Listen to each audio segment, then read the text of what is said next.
hand, I drew with my right hand. This connects the left and right sides of your brain. I drew with my hands crossed. I drew with both hands at the same time. And it didn't matter what I drew. Things started to come out. When I started to do all of this, my family began to pressure me. Why are you doing this? There's nothing that happened to you. Why? You just need attention. You just want attention. So they started pressuring me because that's the programming. This is a family unit, and you're breaking it up. And they're told, Arizona here is breaking up your unit. You're all going to never be the same again. It's going to be a lot of pain. So they start pressuring you. All of those parts that they have start to pressure because they don't want to hurt. They know that there is pain. They don't know why they know that. They just know. I had no support from my family because they couldn't support me. I had no friends. Families like this, they're very apart from others. They're very isolative.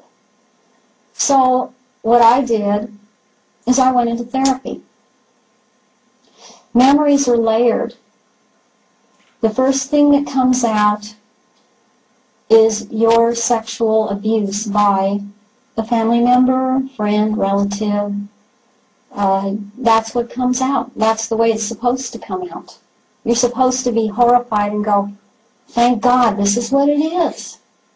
This is what it was the whole time. In my case, and there are others that go on after this, that isn't enough. It's still not right.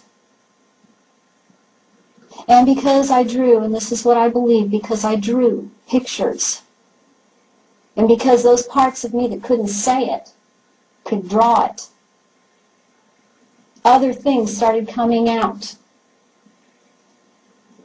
I drew pictures of rituals, and I thought I was crazy. Because I didn't know where it was coming from. I'd never seen anything like it. I'd never seen it on television. I'd never read about anything like it. But that's when I started trying to find some books on the subject, and they had just started coming out. My family accused me of getting it from the books, even though it was there before I ever saw the books. What came on the end of that were the memories about being around beings at military bases. Being around military, being around intelligence. At the time, I couldn't figure out how it was all connected. It seemed to be very separate things. And I was myself very disconnected. All of those parts that I had were disconnected. And I really didn't want to talk about reptilians to the therapist or the psychiatrist because I did not want to be accused of being psychotic. Yet there they were in the rituals. I talked with other people that were having those memories also. They didn't want to talk about it either. But then some of them just figured it was drugs that they were given. Some of them figured they were being fooled with something dressed up in costumes. I had to go through all my years with trying to look at that, to be honest with myself. And I came to the conclusion it wasn't drugs, and it wasn't costumes, and it wasn't holographic images. And I was not crazy. When I started going through all of this recovery, they stepped up, that is my little watchdogs, stepped up their process of harassing me and picking me up and trying to get me back in line. Anyone here that is a survivor of this knows what I'm talking about, because you get harassed. The phone calls that come in the middle of the night, the knocks on the door, if you live in apartments, the banging on the walls, the banging on the pipes, spraying insecticide in the house, which they did, DDT, in my apartment. And that was verified. Samples were taken to a lab.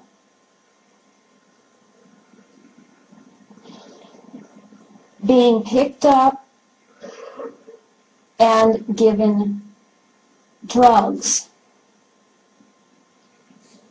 Being beat up a few times.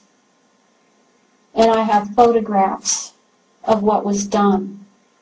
The bruises took a year to go away. Being electroshocked, that was a favorite thing. Especially stepped up in the last, in 1998 they got me the worst. They got me so that I was having seizures. My therapist discovered it because she does a type of EEG biofeedback. She found it, and that I was having many small seizures.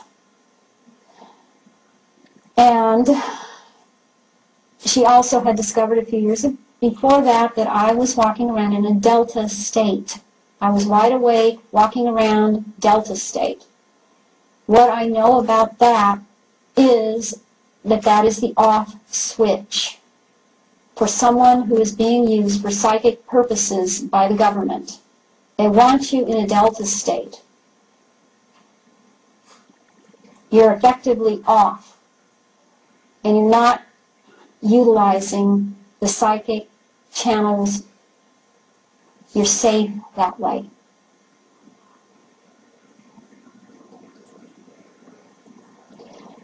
There were so many times, you know, in those years I was on Social Security disability because I couldn't work.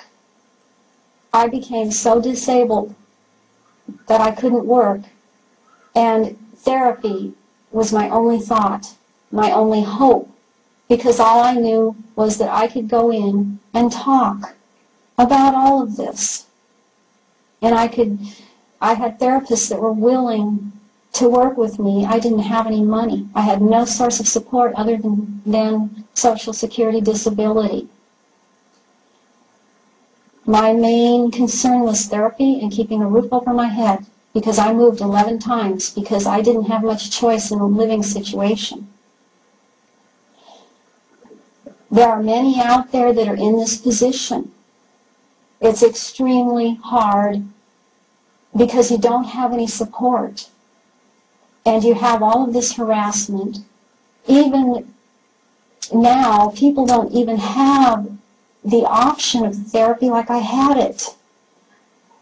There are many therapists that don't do this anymore because they're harassed for working with survivors. They're being very much harassed and watched. I will also say at this point that there are therapists out there that are themselves programmed, and part of it, and they don't know it. And it's a very sticky situation. I would estimate there's probably around 10 million people in this country that are programmed. And they don't know it. Many don't know it. And they're being used. Their mind is not their own. They are not single-minded. They don't have the ability.